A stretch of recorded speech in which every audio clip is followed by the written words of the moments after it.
प्रणाम सदगुरु।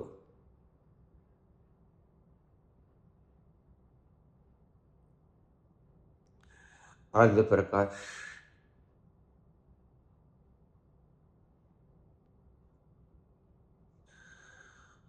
आपने कल के प्रवचन में कहा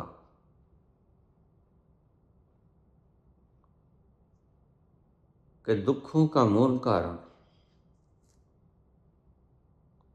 तुम्हारी चिपकाहट है।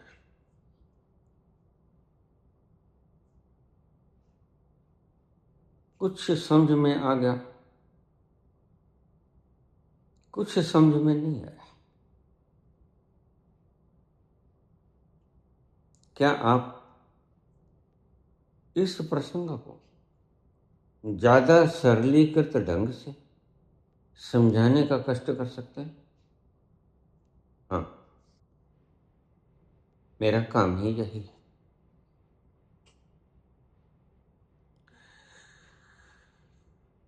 यद्यपि वह समझ में नहीं आता, तथापि जहां तक इशारे हो सकते हैं वहां तक मैं इशारे करूंगा।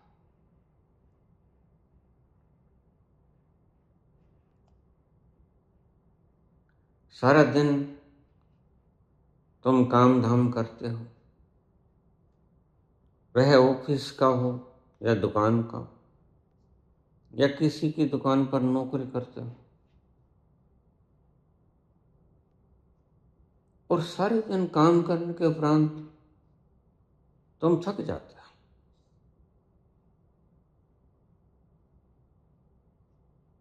सारा दिन तुमने चिपकाहटों में गुजारा।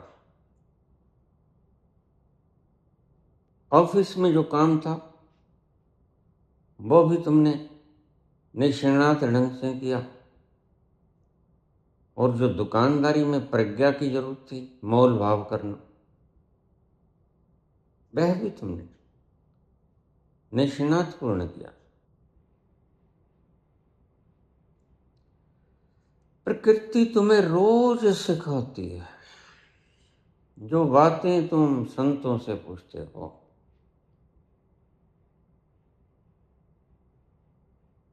प्रकृति तुम्हें रोज सिखाती है, लेकिन तुम प्रकृति के इशारों को समझ नहीं पाते।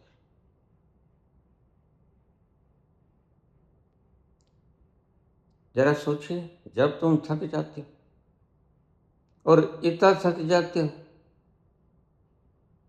कि कोई मजदूर सड़क बनाते बनाते, पत्थरों को पीटते पीटते, कूटते कूटते इतना थक जाता है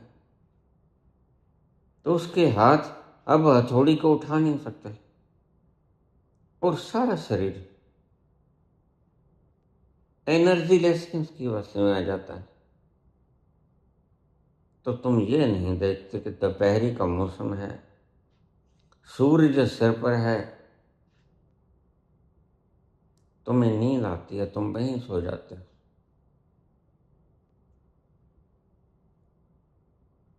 और एक आध घंटे की झपकी और तुम फ्रेश हो जाते हो। पुनः पुनः तुम शक्ति को गेन करते हो।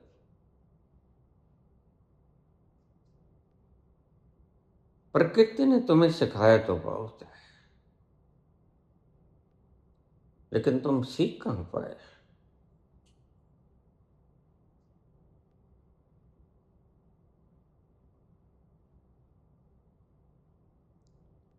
चिपकाहटें थी तुम्हारे काम के साथ। पत्थर तोड़ना है, इतना पत्थर तोड़ना है जितना काम तुम्हें मिला।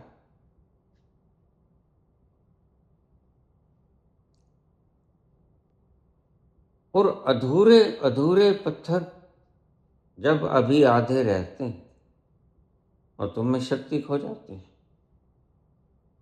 तो प्रकृति तुम्हें उस स्थान पर ले जाती है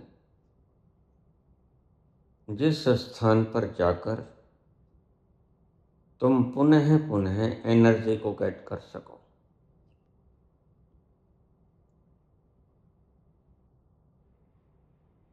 ऐसा ही ध्यान है।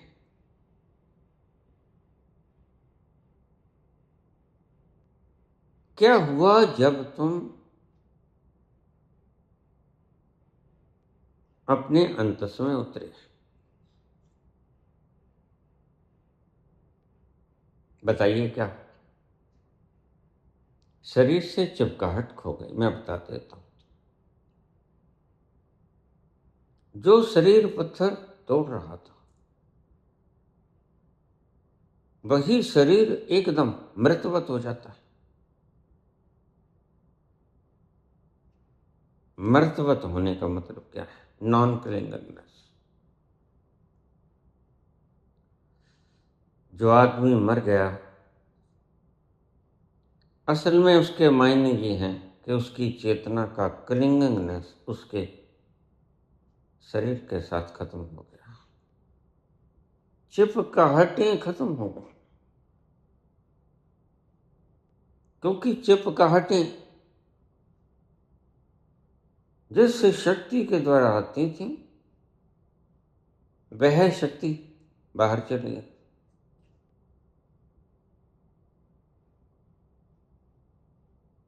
ध्यान रखना, ये दो चीजें हैं, शक्ति और चेतना। एक व्यक्ति के भीतर शक्ति है, लेकिन चेतना का संपर्क शक्ति की तार से टूट गया। वह व्यक्ति कोमा में चला जाएगा, यद्यपि उसके शरीर में शक्ति है। तुम बाहर से खाना देते हो कोमा में पड़े हुए शरीर को, तो शक्ति तो उसके भीतर आती है, लेकिन वह तुमसे मुखातिब नहीं हो पाता, वह तुमसे वार्तालाप नहीं कर सकता।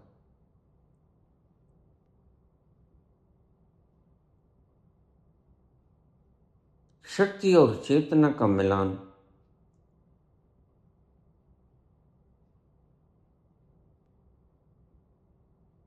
जब तुम इस ढांचे के साथ जोड़ लेते हो, तो वह होती है चिपकाहट। जब तुम किसी कर्म के द्वारा जोड़ लेते हो, वह होती है चिपकाहट। तुम वही आदमी होते हो जो बैंक में अपने ऑफिस में बैठकर तुम सर कहलाते हो, बॉस कहलाते हो, और सारे तुमसे डरते हैं, सारे तुम्हारी इज्जत करते हैं, भले ही डर के मारे करते हैं। और वही तुम घर पे आते हो, अपनी पत्नी के आगे भीगी बिल्ली बन जाते हो। आदमी तो वही।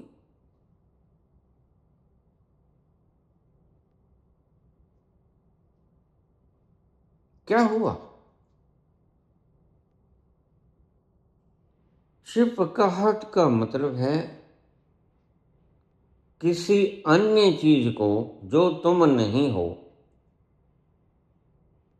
उसको अपना मान लेना। एक पोस्टर दीवार के साथ लगा है, फेविकोल लगा के हमने लगा दिया।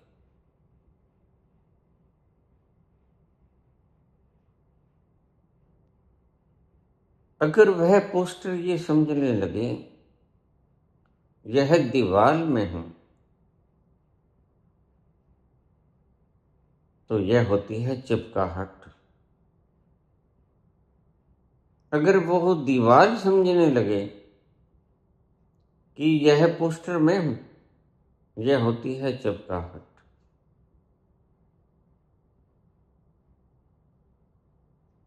मैंने कहा इन पोस्टरों को उखाड़ लो, शुद्ध दीवारों को अपने स्वरूप प्रारूप में आने दो।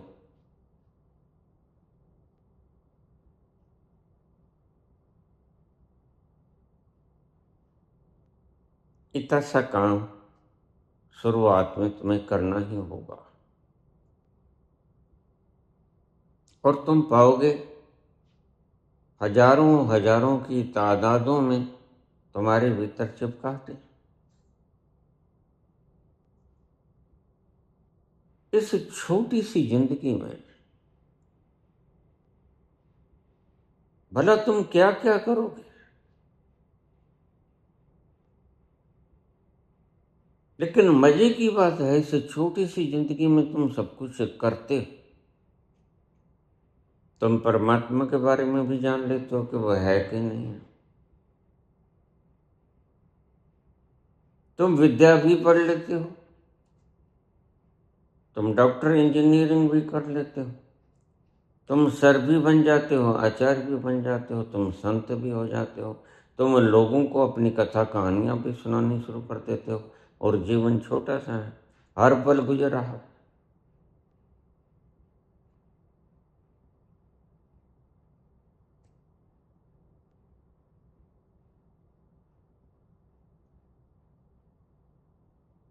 तुम्हारे दुख का कारण इल्यूजन है, भ्रम, अज्ञान, न जानना।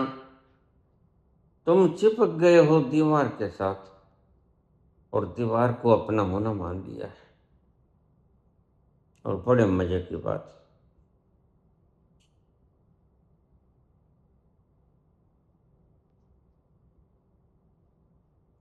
कितने जीवन बीत गए और तुम अपने आप को शरीर ही माने चले जाते हो।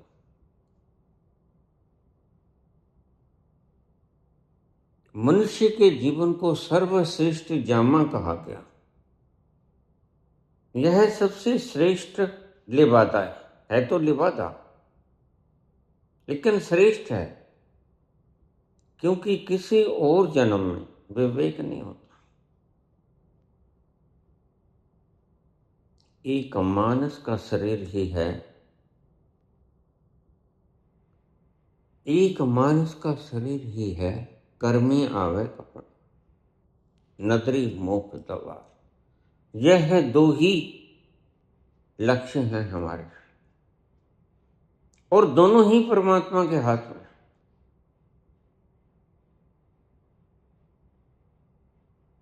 तुम तो यह जन्म भी अपने कर्मों का परिताप मानते हो।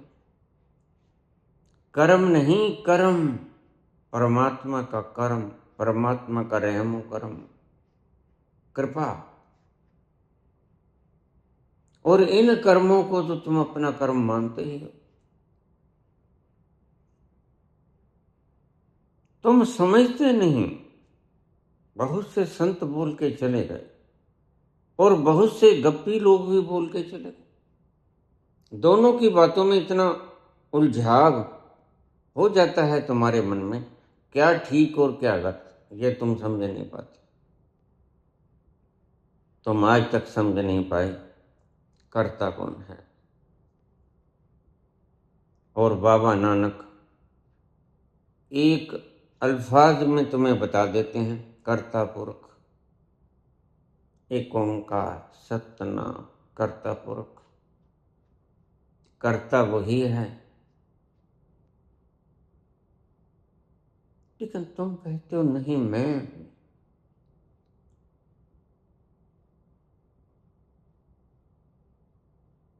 और यही तुम्हारे दुखी रहने का कारण है। इस छोटी सी जिंदगानी को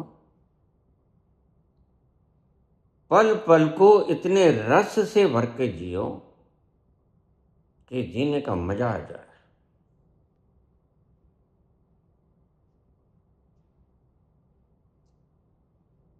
प्याले भर भर के पियो इस रस के, क्योंकि यह श्रेष्ठतम जाम है। अगर इस श्रेष्ठतम जामे में तुमने वह रसों का रस नहीं पिया तो इसे ही अभागापन कहते हैं। तभी संतों ने कहा जिसने वह रस पी लिया वह भाग्यवान हो गया। जिसने वह रस पी लिया वह भगवान हो गया।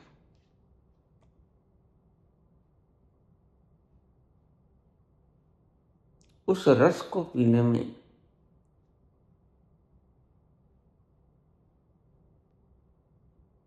थोथी थोथी आडंबरों को त्यागना होगा, मान्यताओं को तोड़ना होगा। यही तो मुश्किल है।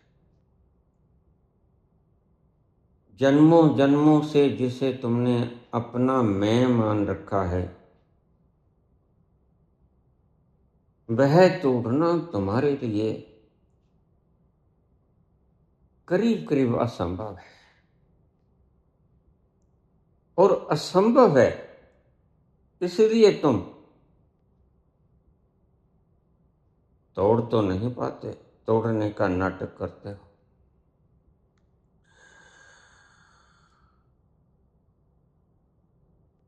राम लीला में राम का रोल करना और सत्य में राम के तल पर आ जाना, there is a lot of difference between the two। बड़ा विशाल अंतर है।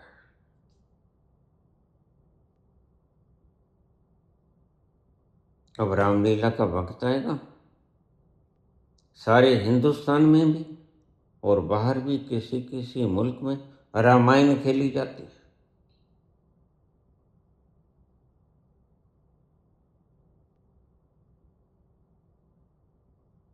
यह रामलीला खेलने की जरूरत क्यों पड़ी?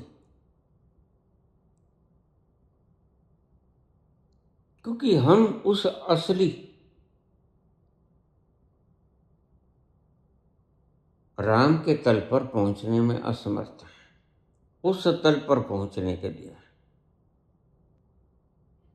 भ्रम मिटाने होते हैं,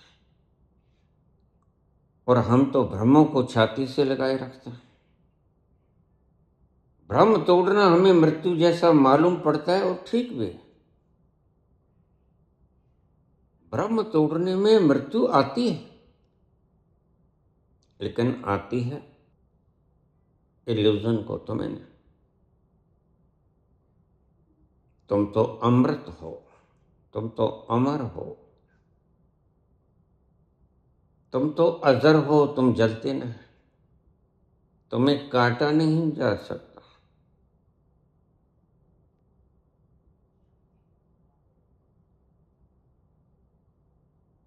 लेकिन उस दुख को सहने का कष्ट तुम कर नहीं सकते, इसलिए तुम अपनी चपकाहटों को बने ही रहने देता और राम जी की ड्रेस डाल देता, हाथ में धनुष बाण रख लेते, सिर पर मुकुट लगा लेते। बड़ी तमन्ना है राम बनने की, बन नहीं पाते। जरा सोचो, वह राम जिसने जिंदगी में एक झूठ भी नहीं बोला। आज मैंने एक तस्वीर देखी मोदी जी की,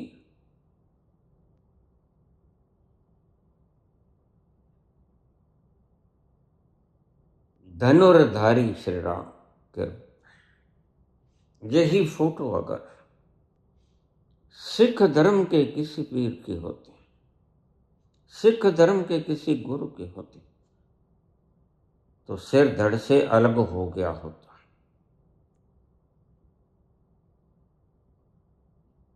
यही तस्वीर अगर हजरत मूसा की, ईसा की होती, सिर धड़ से अलग हो गया होता। कारण, और ठीक भी है, कल को लुच्चे गुंडे चौधरी और गुन्नी रन प्रधान वैश्याएं अगर सीता का रोल करनी शुरू करते हैं,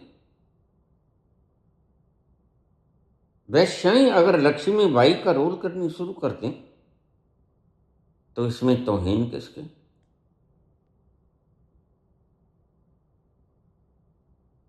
लक्ष्मीबाई जो मातृत्व शक्ति की एक उदाहरण भारत के लिए, उसका रोल एक वैश्या करेगा। जो घर से भागी जो 63 पुरुषों के साथ सोई। मैं तुम्हें एक्चुअल संख्या बता दी। वह लक्ष्मीबाई का रोल निभाती है। जरा देखिएगा, अगर कोई डाकू, जिसे तुम अच्छी तरह से जानते हैं, वह दानी का रोल करना शुरू कर दे, क्या तुम उसको मान पाओगे?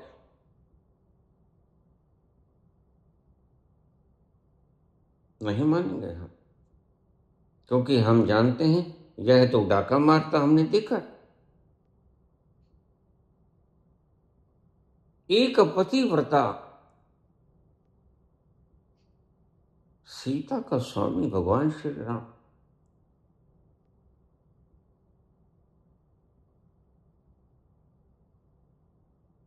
अगर कोई अपराधी, कोई व्यभिचारी, कोई चरित्रहीन व्यक्ति जो रोज अपने कमरे में, कक्ष में नई नई स्त्रियों को बुलाता है,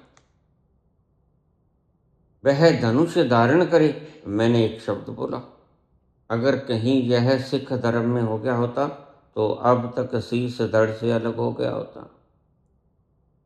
हजरत मूसा का किसी ने ऐसे प्रारूप बना लिया होता, ईसा का बना लिया होता, हजरत मोहम्मद का बना लिया होता, तो अब तक न टांगे, न हाथ, न सिर, कुछ नहीं मिलता। यह तो हिंदू धर्म ही इतना मूर्ख है, कल्पनाओं में जीता है। सत्य में हो ना सका तो फिर इमेज ही बना लो। कल्पनाओं में जीता है हिंदू धर्म। इसलिए मैं तुमसे कहता हूं, हिंदू धर्म कभी परमात्मा को उपलब्ध नहीं हो पाएगा, क्योंकि कल्पना की कोई सीढ़ी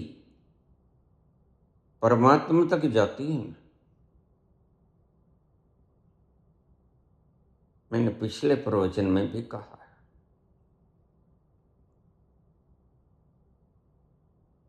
भगवान राम जैसा आदर्श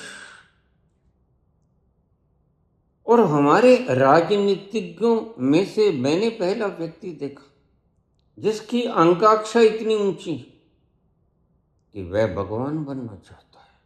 तो वही अपने कर्मों से बनो, दिखावे से। भगवान राम की तरह एक पत्नी व्रत हो जाओ।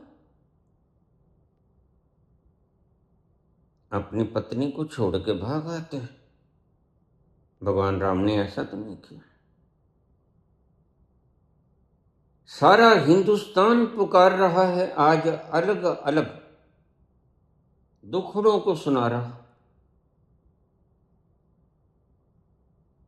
और इस धनुषधारी के राज में जिसका प्रारूप बनाया, उसमें तो एक व्यक्ति शंका उत्पन्न करता है, मैं कोई राम थोड़े हूं।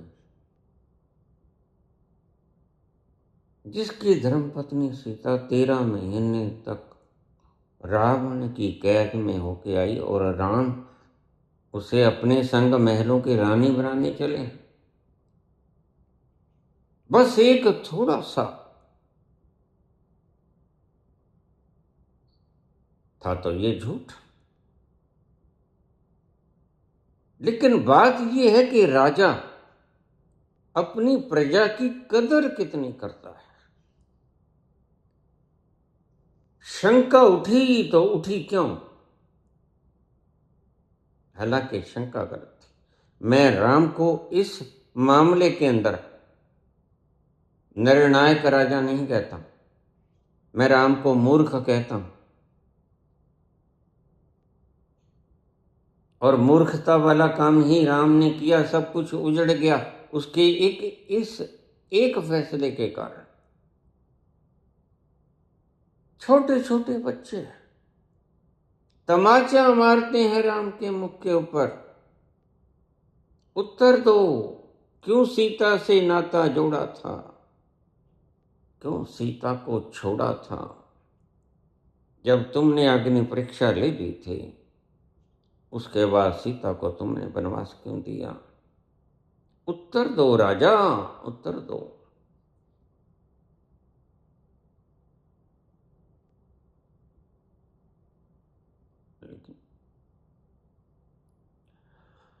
उनको ये शिकायत है कि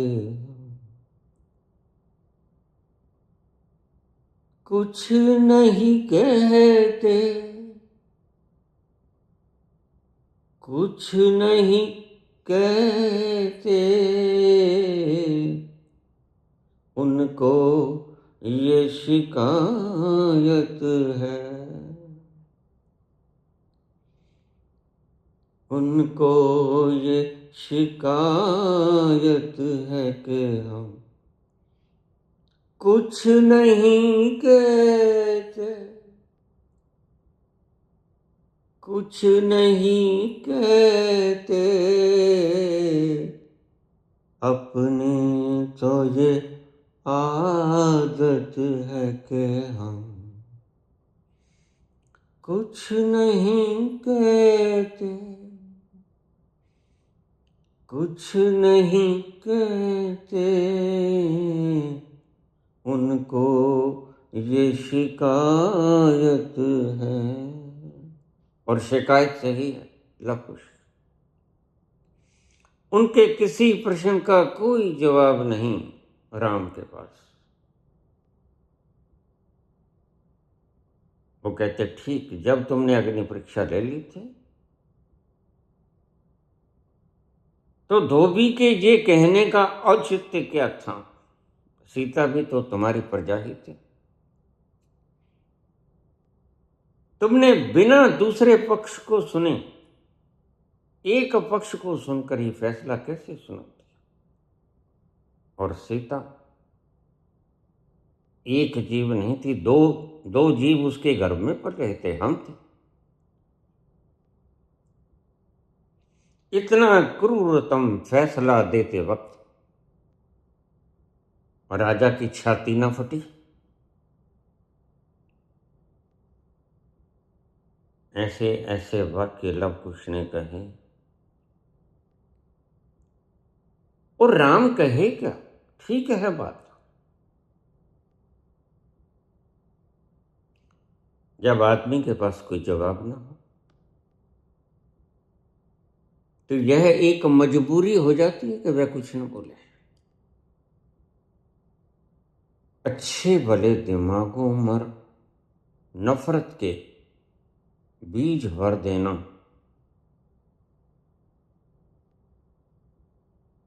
यह मनु जी ही सिखा सकते हैं।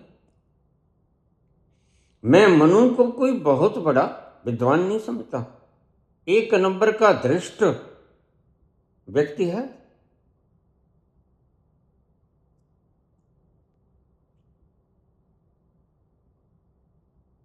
और तुम तो एक आसान मार्ग जानते थे। तुम तो गणेश जी महाराज हो, तो भी गणेश जी की पूजा करते हो। मैंने प्रधानमंत्री महोदय को और चीफ जुडिशियल सीजीआई को, चंद्रचूड़ को गणेश की पूजा करते हुए देखा।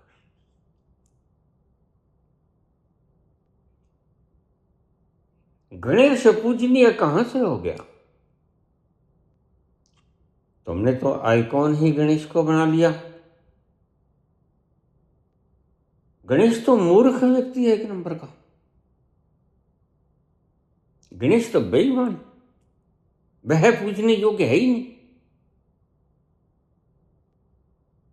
जो व्यक्ति दिमागी शरारतों से शॉर्टकट निकालना जानता हो उसको तुम कह सकते हो चाणक्य, लेकिन हम तो उसे हत्यारा और बेईमान तड़ी पारी कहेंगे।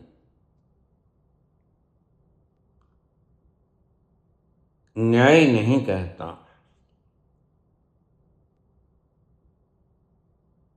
शंकर जी और पार्वती जी ने अपने दोनों बेटों को, कार्तिकेय और गणेश जी को कहा, तुम त्रिलोकी का भ्रमण करके आ जाओ, अपने अपने वाहन ले जाओ, और त्रिलोकी का भ्रमण करके जो सबसे पहले आ जाएगा वह अग्रगणी होगा, सबसे पहले उसकी पूजा होगी। अब गणेश ने तो सोचा ना तो मैं पढ़ा लिखा हूं, हमारी को पढ़ाई लिखी इतनी हुई नहीं, और हमारे पास जो वाहन है वो भी चूहा है, चूहा धीरे धीरे चलेगा, और वैसे भी गणेश जी भारे चूहा पतीड़ निकल जाएगी, वह चलेगा क्या बेचारा, वो तो मर ही जाएगा। इतने भारी गणेश। वक्रतुंडे महाकाय महाकाय सूर्य कोटि संप्रभा निर्विघ्नं कुरु मे देव। सर्वकार्येषु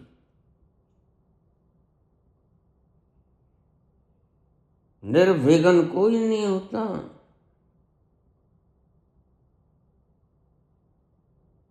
सब जगह विघ्न डलते हैं। वह बेईमान है जिसको तुम सबसे पहले प्रार्थना करते हो। निर्विघ्नं कुरु मे देव सर्वकार्येषु सर्वदा।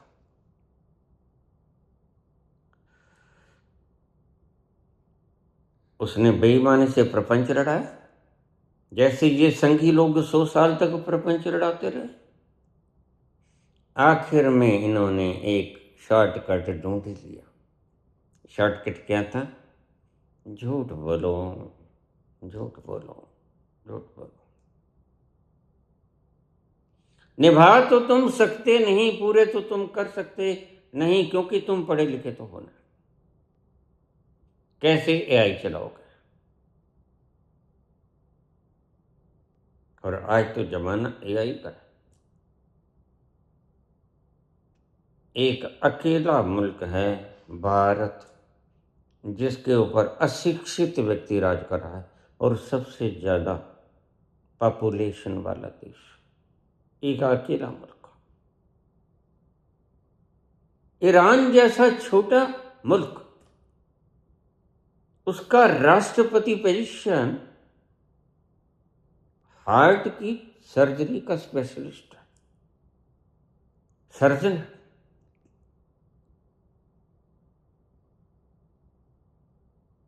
सर्जरी तो हम भी करते हैं,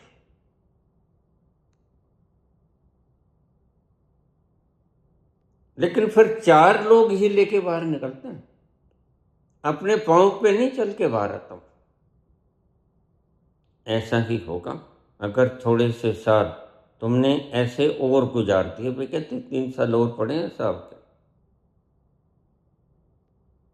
और पिछले 15 दिनों में कहते हैं मैं तो चीनी वगैरह नहीं खाता,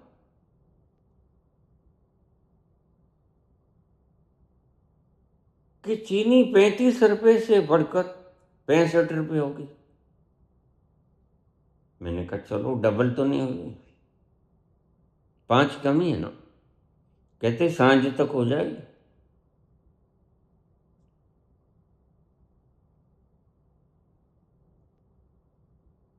इन ब्राह्मणों ने सदा ही शॉर्टकट, यद्यपि मैं भी ब्राह्मण हूं, याद रखना।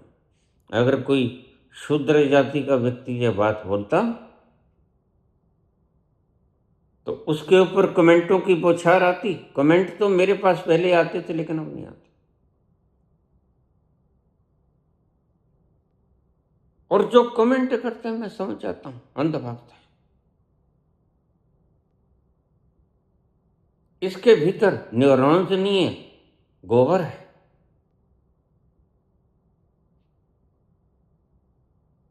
तो जब देखा कि पढ़ा लिखा भी नहीं, दिमाग भी नहीं है, शरीर भी कृष्ण काया नहीं है बल्कि स्थूल काया है,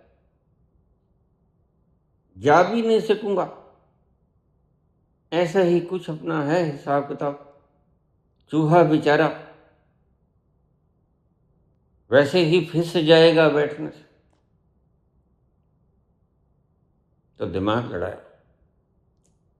किसी तरह चूहे से 7 फेरे कटवा दिए धीरे धीरे।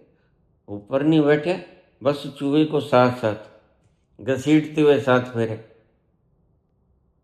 और 7 फेरे करके बैठ गए। कार्तिक तो ले उठे अपने मोर को,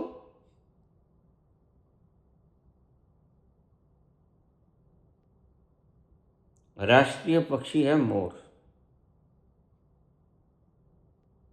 तो राष्ट्रीय चोर कौन है?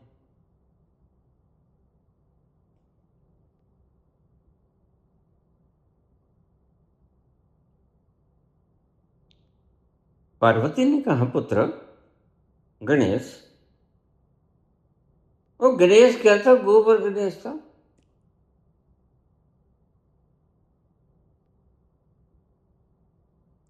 अरे तुम गए नहीं, कार्तिक को निकले हुए आधा घंटा हो गया।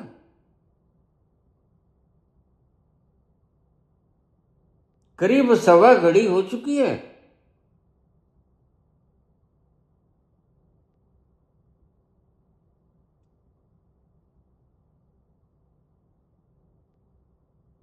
होशियार थे, बेईमान थे, कपटी थे,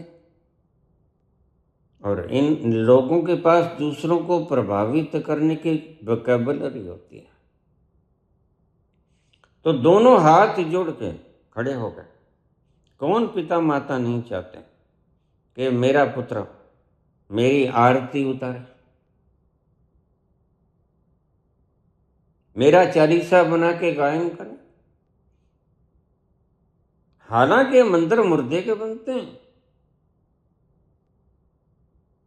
लेकिन फिर भी क्या बिगड़ता है अगर मूर्ति मरने से पहले भी बना दी जाए।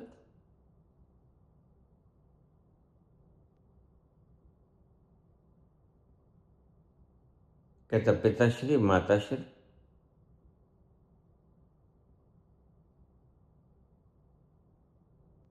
मेरे लिए तो ब्रह्मांड,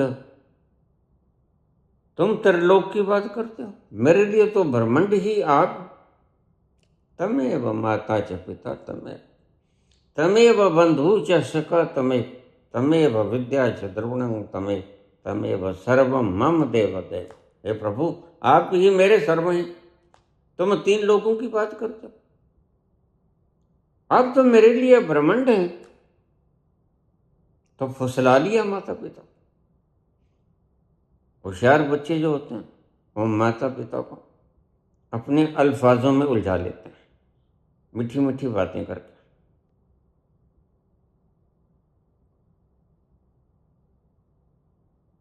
तो पार्वती तो स्त्री तो स्वभाव से ही कोमल हृदय होती है, उसकी आंखों में आंसू आ गए।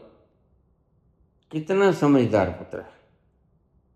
क्या खाक समझदार है, गोबर गणेश है।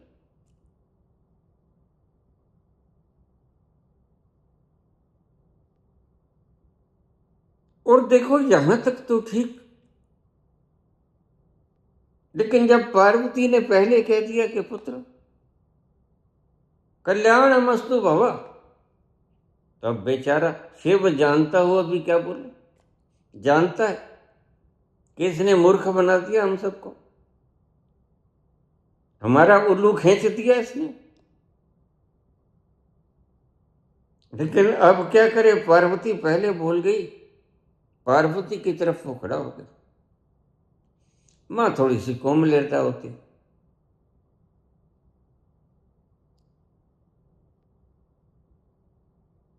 तो पार्वती ने कह दिया, अब शिव उसकी काट थोड़ी करेंगे। शिव कहते, ठीक है पुत्र। पार्वती कहती, बात तो ठीक है, हम ही तो हैं इसके जन्मदाता। तुम त्रिलोक की बात करते हो, ब्रह्मांड ही हम हैं। हाँ ठीक है, शंकर बोले सही है। पता है मोटी बुद्धि है, गोबर के अंदर बुद्धि थोड़ी होती। और ऊपर से गणेश, गणेश और गोबर दोनों मिल गए।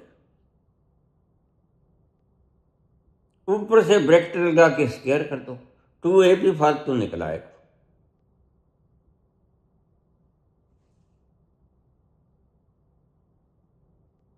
ऐसे ऐसे राजाओं ने, ये भारत भूमि ही है जिसके ऊपर ऐसे ऐसे राजा राज करते हैं। हाथ धनुष में लेकर अपनी पूजा कराने का शौक हम शुरू से ही जानते थे। और मैंने बहुत बार कहा है कि ट्रंप को नोबेल दे दो, मोदी को भगवान घोषित कर दो, झट से कुर्सी छोड़ देंगे। इनकी तमन्ना जब पूरी हो गई, जब मंजिल आ जाती है तो रास्ते छोड़ना पड़ता है। इनकी मंजिल ही ये थी और आखिर करते करते इन्होंने वेश धारण कर ही लिया। ना तो राम की तरह 100 गाने गा सकते हैं जो हम गाया करते थे। 14 साल तक मैंने रोल किया, 100 गाने होते हैं, वो भी लगातार गाने होते, सबसे लंबी लंबी नाइटें होती हैं। एक नाइट तो ऐसी होती है कि पर्दा गिरता ही नहीं, वनवास की नाइट होती है।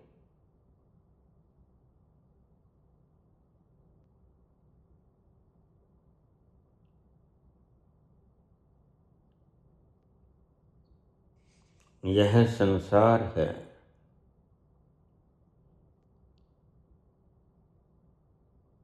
एक पुत्र को उसका पिता व्यापार समझाने लगा था। पहले दिन कहता, जैसे मैं कहूँ वैसा करते रहना बेटा, तुझे बताता हूँ व्यापार कैसे होता है।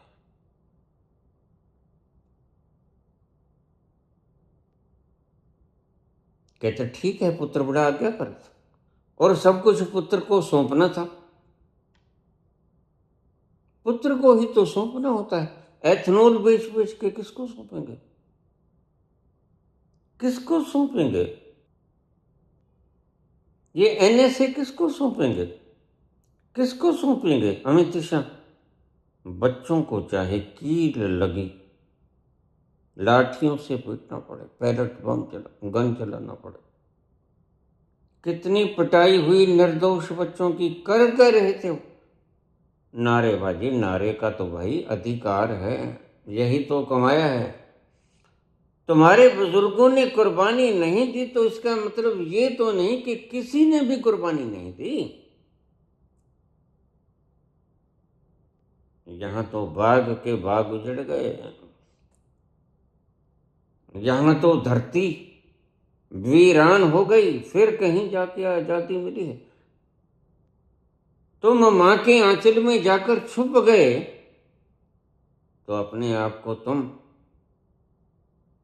बलिदानी मत समझो। बलिदान देना बहुत दूर की बात है, तुम्हारे बस की बात नहीं। तुम राज करने की तुम्हारी इच्छा थी, वो इन मूर्खों ने पूरी कर दी। और गद्दी पे बिठा तो दिया, उतारना इनको आता नहीं। वही अभिमन्यु वाली बात, चक्रव्यूह को भेजना तो आता था लेकिन बाहर जाना नहीं आता था। अभी न भक्तों ने गद्दी पे बिठा तो दिया, उतारना आता नहीं, बड़ी मुश्किल हो।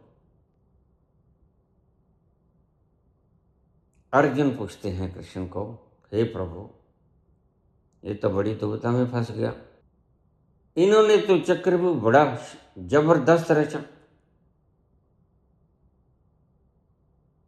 कैसे पार्थ?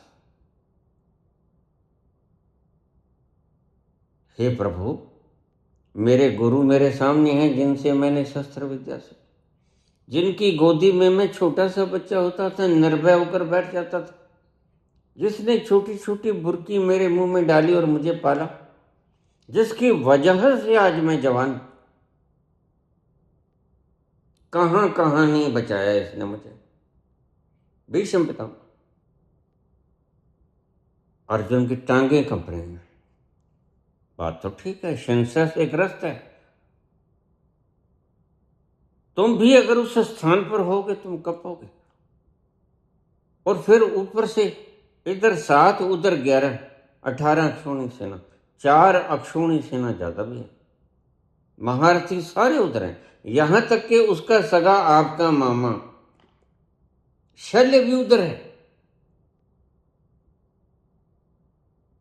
को ले दे के भगवान, हमारे पास तो आप ही बचे।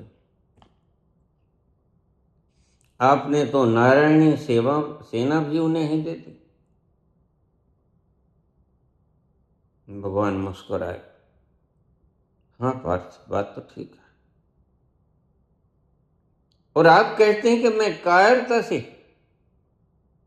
यह जिस वक्त तुम में शोक और मोह उपजा, यह कोई वक्त नहीं है शोक करने का।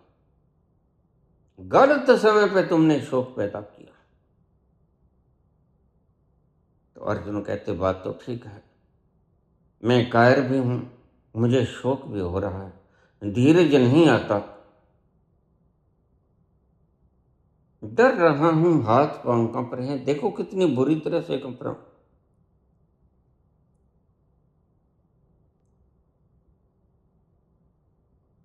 मैं कायर हूं, मैं डरपोक हूं, मेरी क्षत्रियता नष्ट होगी। देखिए कितनी बुरी तरह से कांप रहा है शरीर, सूखे पत्ते की तरह।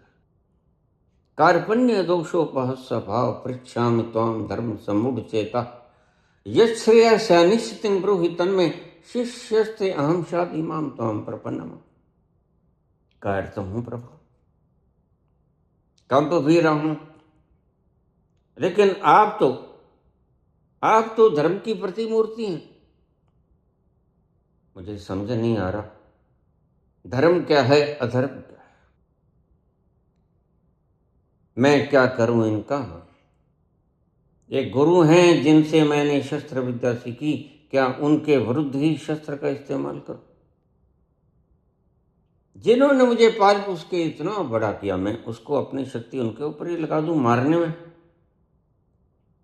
इनका इलाज क्या है प्रभु।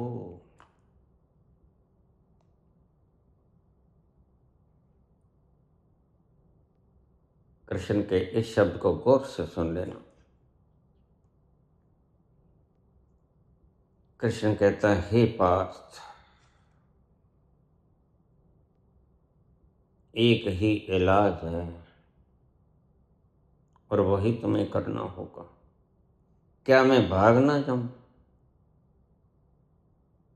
अर्जुन कहते मेरा मन करता मैं भाग जाऊं और किसी गुफा के अंदर जाकर राम राम राम राम राधे राधे करता।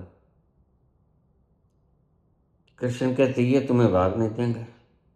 तुम्हें पता है इनके पास जितनी दूरी तक मार करने वाले अस्त्र शस्त्र हैं, वो तो मैं जानता हूं, ये तुम्हें भाग नहीं देंगे।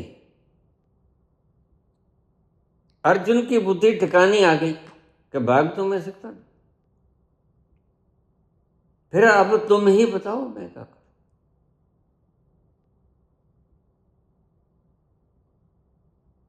कृष्ण कहते हैं इनका वध कर दे। एक ही उपाय, एक ही उपाय है, इनका वध कर दे। मामनु समर युद्ध च, मुझे याद कर और इनको मार दे, युद्ध में उतर जा। और ध्यान रख, तू समझता है कि ये मर जाएंगे, लेकिन अकाट्य सत्य ये है, न हन्यते हन्य माने शरीर है, ये नहीं मरेंगे। जो वास्तव में जो हैं, इनका शरीर मरेगा, इनका ये पंचभौतिक तत्व मरेगा, ये नहीं मरेंगे।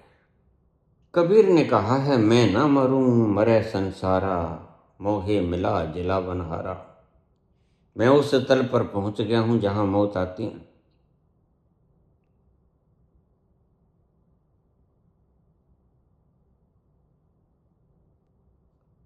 और कृष्ण उसके ऊपर शक्तिपात करता है, सब दिख जाता है जो सत्य है। कृष्ण कहते हैं इन्हें मार दो, यद्यपि तुम्हारे मारने से जो मरेगा नहीं, न हन्यते हन्य माने शरीर, शरीर मरेगा।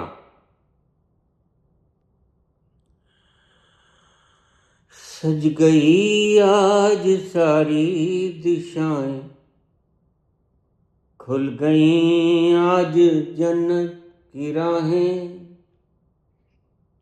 सज गई आज सारी दिशाएं, खुल गई आज जन्नत की राहें। हुस्न जब से मेरा हो गया है, मुझ पे पड़ती है सबकी निगाहें, मुझ पे पड़ती हैं सबकी निगाहें। कौन है जो सपनों में आया, कौन है जो दिल में समाया। लो झुक गया आसमां भी, इश्क मेरा रंग लाए। इनको मारना ही पड़ेगा और कोई हल नहीं है बात। जब कोई राह न बचे तो एक ही रास्ता हुआ करता है। बहुत देख लिया तुमने,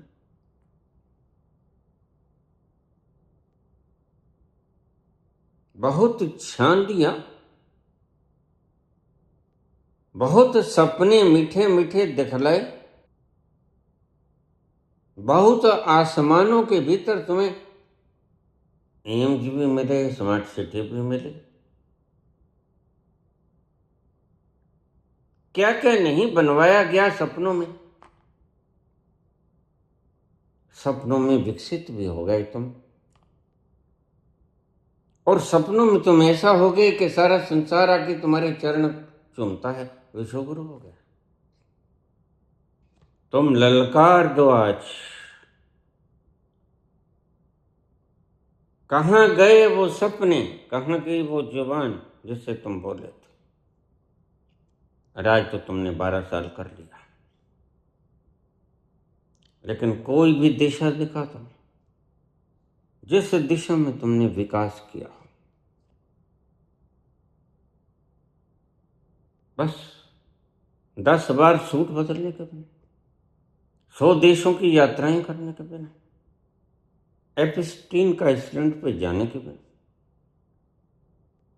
अपनी प्राइम मिनिस्टरशिप का ओहदा दिखाकर मासूम औरतों को अपने साथ बेड में सुलाने के अलावा तुमने किया क्या है? जरा बताओ भी तो। तुम यहां कांग्रेस का नाम मत लेना। कांग्रेस ने जो किया उसको उसका हमने फल दे दिया, उसको गद्दी से उतार दिया, लेकिन भूलो मत अब तुम हो।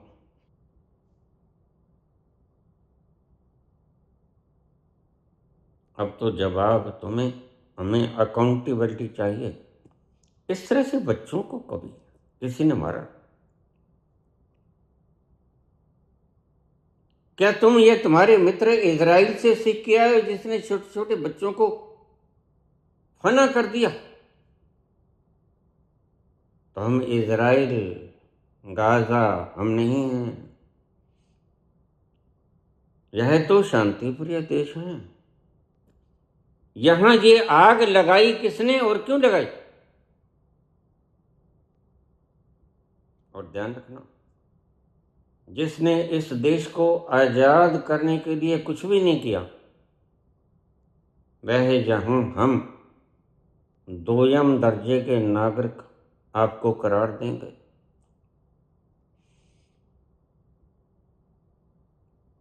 उसको पगार काहे मिले जो काम नहीं करता?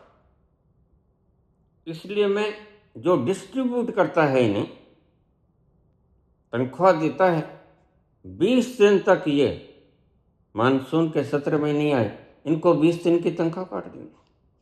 और काम तो इन्होंने खैर 12 साल ही नहीं किया, लेकिन अकाउंटेबल सरकार चाहिए हमें। तुमने अपने दफ्तर क्यों बनाए? क्या तुम्हें बच्चों के स्कूल नहीं दिखते थे? तुमने यूनिवर्सिटियों को ढहाने की कल्पना कैसे कर दी? और तुमने वो अपने अयाशी के लिए रात को अयाशी तो करते हो, एयर कंडीशन रूम छोड़ के। यह होना चाहिए किसी इसरो के लिए। और मैंने तो इस स्थान को आरएसएस मुख्यालय, जो अभी तुमने दिल्ली में बनाया, इसको अटल बिहारी वाजपेयी यूनिवर्सिटी घोषित कर दिया। और तुमने जो अपने अपने सारे जिलों में हेडक्वार्टर्स बड़े सुंदर सुंदर बनाए, तो बच्चों उसको अपने हमें शिक्षा की जरूरत है। आराम तो हो ही जाया करता है, आखिर में कफन में लिपटे हुए हम कब्रगाह में आराम ही तो करेंगे। आराम तो हो ही जाया करता है। यह काम करने के लिए थोड़े से साल होते हैं। तो तुम हमें जवाब दो, इन थोड़े से सालों में तुमने 12 साल खराब कर दिए। इतनी सी जिंदगी होती है, 25 साल की जिंदगी होती है आदमी की। उम्रे दराज मांगकर लाए थे 4 रोज, 2 आरज़ू में काट, 2 इंतजार में। आधी तुमने कमा दी। बाढ़ में जाए तेरा आरएसएस, बाढ़ में जाए तेरी नेतागिरी। ये बता कि इस देश के लिए तुमने क्या किया। मैं रामलीला में राम जी का रोल करता था। हमने एक सीन फिल्माना था। वो रस्सी के ऊपर से बहुत मजबूत रस्सी, स्टील की बनी हुई, वो लगा दी, गिर नहीं सकता था। उसके ऊपर हनुमान जी आ गए, वैसे ही दिखा रहे, इधर से रस्सी खींच रहे हैं और हनुमान जी आ रहे हैं सारे स्टेडियम के बीच में से। लोग देख रहे हैं, ताड़ियां मार रहे हैं।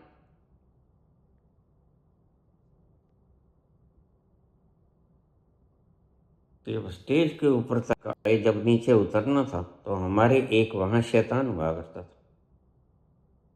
उस शैतान में उस रस्सी की गांठ खोल दी। रस्सी की गांठ खोल दी तो 16 फुट ऊपर तो होता ही है। 16 फुट ऊपर से गिरा,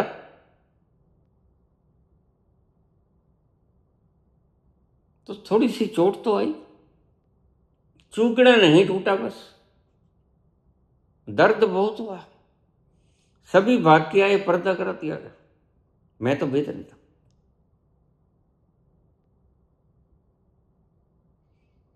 सब उसके पास गए। हमारे यहां नाम लेकर नहीं पुकारते, हमारे यहां जिसका रोल करते हैं उसका नाम लेते हैं। ओ हनुमान जी, हनुमान जी, कहाँ लगी, कहाँ लगी। वो कहता है, मुड़ गोली मार हनुमान जी दे। ए दसो रस्सी किने गत्ती है। हनुमान जी के गोली मार कहते हैं, ये बताओ रस्सी किने काटी है। तो हम ये कहते हैं, आग लगा तेरी आरएसएस को, आग लगा तेरे इतिहास को। हमने तेरे को डेवलपमेंट के लिए, राज करने के लिए, व्यवस्था करने के लिए, मैनेज करने के लिए बताया।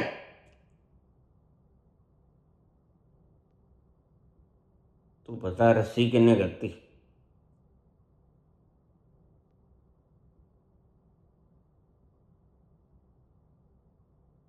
यह तस्वीरों से कुछ नहीं बनेगा, फेक, इट्स फेक। आज तुमने दिखा दिया कि तुम फेकनेस के चरम उत्कर्ष पे पहुंच गए। भगवान राम की तस्वीर, जो हमारे आदर्श,